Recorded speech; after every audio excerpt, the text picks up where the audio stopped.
के न्यूज 24 नजर हर खबर पर मैं हूं आपके साथ अंजलि। जो बोले सो निहाल, तख्त श्री अकाल, वाहेगुरु जी खालसा वाहेगुरु जी फतेह की गूंज पटना का पूरा इलाका सोमवार की सुबह गूंज उठा। बड़ी प्रभात फेरी के साथ तख्त श्री हरमंदिर गुरु गोविंद सिंह जी महाराज के 357वां प्रकाश उत्सव पर्व का प्रारंभ हो गया। आप देखिए इस वीडियो में कि कैसे लोगों ने इसका प्रारंभ किया। लोगों ने कैसे ढोल ताशा नगारा घोड़ा ऊंट के साथ पटना साहिब के गुरुद्वारे से प्रभात फेरी निकाला।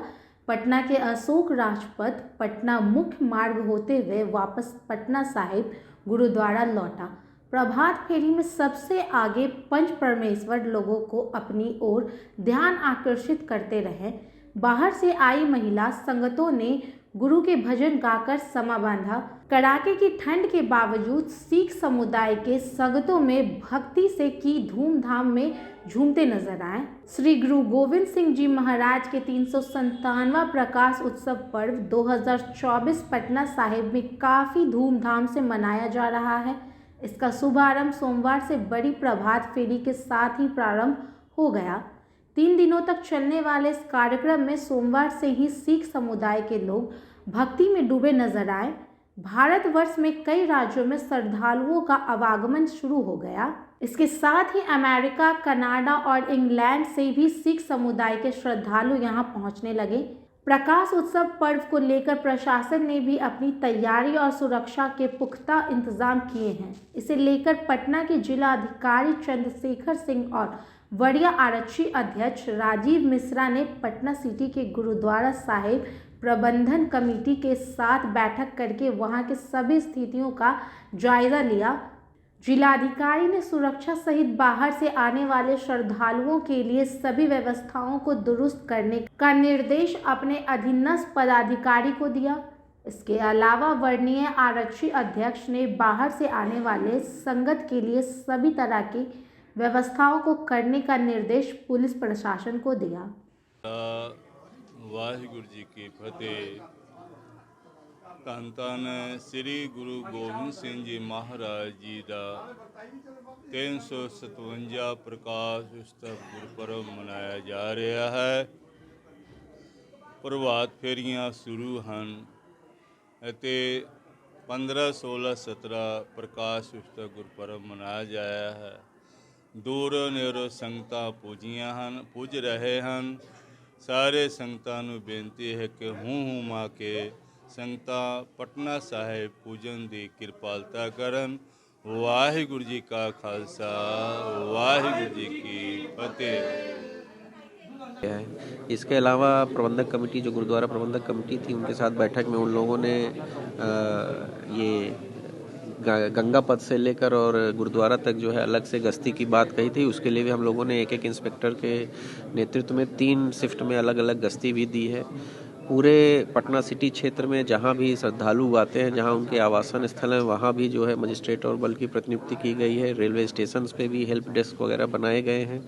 अलग से जो हमारे क्विक मोबाइल हैं और जो मोटरसाइकिल पेट्रोलिंग है, उसके लिए भी हम लोगों ने अलग से व्यवस्था की है। तो इस तरह से जो भी सुरक्षा के दृष्टिकोण से जो किया जाना चाहिए वो सारा हम लोगों ने किया है। इसमें मुख्यालय स्तर से भी हम लोग को पुलिस उपाधीक्षक डीएसपी रैंक के ऑफिसर्स मिले हैं, जिनको भी हम लोगों ने जो भीड़ भाड़ के प्रमुख केंद्र हैं और जो सिटी क्षेत्र में स्थित प्रमुख गुरुद्वारे हैं, सभी जगह सुरक्षा के प्रभार में डीएसपी रैंक के पदाधिकारी को लगाया गया और उनको ये जिम्मेदारी दी गई है कि जो अधीनस्थ पुलिसकर्मी वहाँ प्रतिनियुक्त हैं उनको लगातार मॉनिटर करते रहेंगे। हम लोगों ने ब्रीफिंग में भी अपने सभी पुलिसकर्मियों को ये बात बताई है कि ड्यूटी तो करनी है, साथ ही साथ जो श्रद्धालु आएंगे उनकी भावनाओं का भी सम्मान करना है। उनको किसी प्रकार की कोई असुविधा न हो, उनके साथ अच्छा व्यवहार किया जाए। और इसके अतिरिक्त जो ये अलग अलग समय पर जो लोग आते हैं, उसके लिए उसको ध्यान में रखते हुए ट्रेन से जब लोग आ रहे हैं तो पटना साहिब स्टेशन से आने के समय में या फ्लाइट से जब आ रहे हैं, उसके लिए भी हम लोगों ने कहा है कि स्थानीय आवश्यकताओं के अनुसार जो है जो अपना रोटेशन है वो बदलते रहेंगे ये लोग। इस बीच में जो कई वीआईपी विजिट्स भी हो सकती हैं, उन वीआईपी विजिट्स को भी हम लोगों ने एकोमोडेट करने के लिए कहा है कि जब भी इस तरह की कोई सूचना मिले, कोई सीनियर जो है राजनीतिक व्यक्तित्व या कोई सीनियर ऑफिसर आ रहे हैं तो उनको भी किसी प्रकार की असुविधा नहीं होने पाए। अभी ब्रीफिंग कार्यक्रम में स्थानीय लोगों ने जो ट्रैफिक को लेकर कुछ एक दो विषय उठाए थे, तो एसपी ट्रैफिक ने भी उनकी जो स्थानीय आवश्यकताएं हैं उनको भी एकोमोडेट करने की बात कही है। तो इस प्रकार हम लोग जो स्थानीय लोग हैं उनकी जो ज़रूरतें हैं और साथ ही साथ जो हमारे श्रद्धालु आ रहे हैं उनकी सुरक्षा के दृष्टिकोण से जो किया जाना है वो सारे प्रयास हम लोग कर रहे हैं। 3 दिन बाद में कमर्शियल वाहन चलेंगे कि नहीं? नहीं, अभी जो पहले तो ये था कि प्रतिबंधित है, लेकिन हम लोगों ने जो स्थानीय लोग थे, व्यवसायी लोग थे, उनके आग्रह पर हम लोगों ने छोटे व्यवसायिक वाहन रात को 1 बजे से 4 बजे तक के लिए चलने की अनुमति दी है। उसमें अलग से उसके लिए ट्रैफिक अरेंजमेंट किया जाएगा और वो कहाँ तक जाएंगे इस संबंध में एसपी ट्रैफिक जो है उन लोगों से बात करके इस चीज़ का निर्धारण करेंगे, जिससे जो आने वाले श्रद्धालु हैं उनको भी किसी प्रकार की समस्या न हो और जो स्थानीय व्यवसायी हैं, जो स्थानीय आवश्यकताएं वो भी पूरी होती हैं। ट्रैफिक नियम में कोई बदलाव भी किया जाएगा? नहीं, एसपी ट्रैफिक इसमें डिटेल में बताएंगे। जो ट्रैफिक है वो अभी तो जो है उसके आलोक में ऑर्डर निकला है, लेकिन जो 1 से 4 जो है छोटे व्यवसायिक वाहन चलाने की बात है वो उस पर काम कर रहे हैं। जी सर, एक सवाल है सर कि भीड़ की वजह से पॉकेट मारों की चांदी हो जाती है सर। नहीं, इसमें देखिए हम लोग तो कई तरह से बल की प्रतिनियुक्ति कर रहे हैं और जो प्लेन क्लोथ्स में भी रहेंगे, लेकिन हमारा अनुरोध होगा कि जो लोग हैं वो भी इस बात का ध्यान रखें कि भीड़ में इस तरह की घटनाएं होती हैं और कई बार उनको भी पता नहीं चलता है, तो सुरक्षित तरीके से जो उनके सामान है उसको रखें। जो कई जगह जो है गठरी वगैरह रखने का भी इंतजाम प्रशासन द्वारा किया गया है, इवन गुरुद्वारा प्रबंधक कमिटीज़ द्वारा भी किया गया है। तो जो निर्धारित स्थल हैं वहीं चीज़ों को रखें, अपने सामान को सुरक्षित रखें और साथ ही साथ जो है स्थानीय जो लोग हैं जो उन्होंने जो व्यवस्थाएं की हैं, जो विश्वसनीय व्यवस्थाएं हैं, वहीं पर ये सारी चीज़ें करें। अनावश्यक जो है सड़क चलते किसी के ऊपर भरोसा नहीं करें, नहीं तो इस तरह के धोखे की संभावना बनी रहती है। ये जो प्रकाशोत्सव है इस बार 357वां है गुरु गोविंद सिंह महाराज जी का, और पटना साहिब हम लोग जानते हैं कि उनका जन्मस्थल रहा है, इसलिए बड़ी संख्या में संगत देश विदेश से यहाँ पर आते हैं। तो उनकी सुरक्षा के लिए और उनकी सुविधा के लिए बड़े पैमाने पर तैयारी हम लोग करते हैं प्रशासन की तरफ से, और गुरुद्वारा प्रबंधक समिति जो है उनके साथ समन्वय स्थापित करके।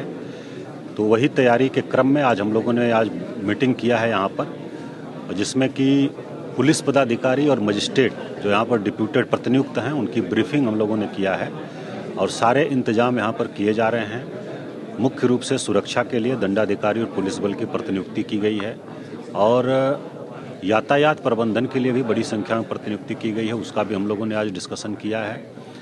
इसके अलावा जितने हमारे आवासन स्थल हैं वहाँ पर भी सुरक्षा व्यवस्था, चिकित्सा व्यवस्था, पेयजल, शौचालय इत्यादि की उपलब्धता, इसका भी हम लोगों ने अभी देखा है। और वहाँ पर हमारा स्वास्थ्य केंद्र भी रहेगा, मेडिकल टीम भी वहाँ पर प्रतिनियुक्त रहेगी, चूँकि ठंड का समय है, बहुत ज़्यादा ठंड है, तो उसको देखते हुए सभी जगह पर रहेगी। और पूरे कार्यक्रम की हम लोग सीसीटीवी कैमरों से भी निगरानी करेंगे और उद्देश्य यही है कि किसी प्रकार की असुविधा किसी को नहीं हो। कंगन घाट पर भी एक टेंट सिटी बनाया गया है, आज ही उसका उद्घाटन हुआ है, और लंगर की भी व्यवस्था वहाँ पर की जाती है, जिसमें बड़ी संख्या में श्रद्धालु भी और हम लोग देखते हैं कि स्थानीय लोग भी वहाँ पर लंगर छकते हैं। तो उन सभी जगहों पर हम लोग विधि व्यवस्था बनी रहे उसको लेकर के प्रतिनियुक्ति की है और सभी पुलिस बल की और जो हमारे दंडाधिकारी हैं उनकी हम लोगों ने आज ब्रीफिंग किया है। सर, आसपास के गलियां हैं गुरुद्वारा के अगल बगल, वहाँ पर जो कोई भी चोर हो, पैकेट मारो, आराम से वो छीना झपटी करके निकल जाते हैं, उसको लेकर क्या व्यवस्था है? हम लोग सादे ड्रेस में भी कुछ पुलिस बलों की तैनाती कर रहे हैं। इस प्रकार की सूचनाएं कुछ मिली थी और एक तो जो अतिक्रमण था चारों तरफ उसको हटा दिया गया है और इस प्रकार के जो तत्व हैं उस पर हम लोग कड़ी नज़र रखेंगे और सादे ड्रेस में भी पुलिस बलों की हम लोग तैनाती कर रहे हैं और सीसीटीवी से भी हम लोग निगरानी कर रहे हैं। गुरुद्वारा में हेल्थ कैंप की बात कही गई थी सर, कल एक ठंड से संगत की मौत हो गई है सर, और वहाँ पे डॉक्टर नहीं थे, इसके बारे में क्या कार्रवाई करने जा रहे हैं? ये प्रतिनियुक्ति हम लोगों की 15 तारीख से थी, सभी पुलिस बल और जो डॉक्टर हैं सभी लोगों की, जो कि 15, 16, 17 3 दिन का कार्यक्रम बताया गया था, लेकिन बताया गया कि संगत पहले से ही आ रही है तो उसको एहतियात के तौर पर हम लोगों ने आज से ही वहाँ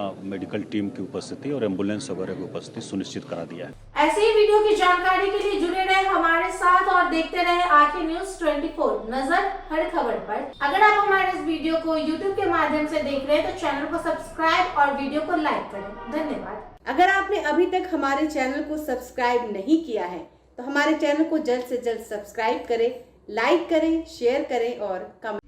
अगर आप भी अपने दुकान, प्रतिष्ठान, school, college, coaching centre, restaurant, cafe का विज्ञापन देना चाहते हैं, वो भी किफ़ायती दर पर, तो आंखें न्यूज़ 24 लेकर आया है आपके लिए एक सुनहरा मौका। आंखें न्यूज़ 24 न्यूज़ पोर्टल की दुनिया में बिहार का सबसे उभरता हुआ चैनल, जहां बिहार झारखंड से जुड़े तमाम बड़ी खबरें देखने को मिलती है। तो देर किस बात की, आज भी जुड़े आंखें न्यूज़ 24 के साथ। संपर्क करें हमारे व्हाट्सएप नंबर 8935876430 पर। क्या आप पत्रकारिता के क्षेत्र में अपना कैरियर बनाना चाहते हैं? तो आज ही Royal Ashoka Institute of Mass Communication and Journalism में अपनी जगह सुनिश्चित करें। आर्यभट्ट ज्ञान विश्वविद्यालय पटना से मान्यता प्राप्त 100% प्लेसमेंट के साथ royal Ashoka Institute of Mass Communication and journalism नामांकन जारी है। हमारा पता है DS/16 गायत्री मंदिर के समीप, कंकड़बाग, पटना 8,20,000। आप हमें संपर्क भी कर सकते हैं। हमारा मोबाइल नंबर है 9955456126।